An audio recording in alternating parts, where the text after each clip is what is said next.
If you're on a small device and you feel a little constrained by these toolbars and stuff, you can click this button up in the corner here. It says full screen.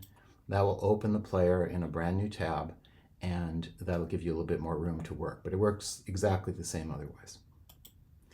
Additionally, if you want to save an MP3 file or a WAV file or even a JPEG image of the notation, you can click this button that says export audio, image, or PDF.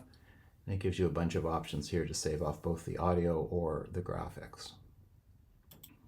When using the tool, if you ever notice a question mark in the corner, you can always click that, and that will take you to the specific section of the user guide for the tools that explains how to use that feature. And you will find those everywhere. So for example, in the Tune Trainer, there's a question mark in the corner that takes you to the Tune Trainer section, and that gives you a lot of details as well as demo videos as to how to use every single feature of the Tune Trainer or whatever feature you're looking at. Finally, if you just want to get back to this video to review it, you can click on this question mark in the corner of the website, and that will take you right to this video on YouTube.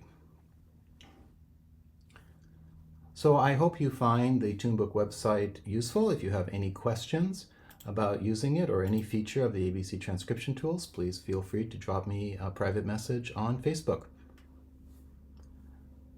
I'll be coming to the retreat this year for the first time, so I'm very much looking forward to meeting all of you.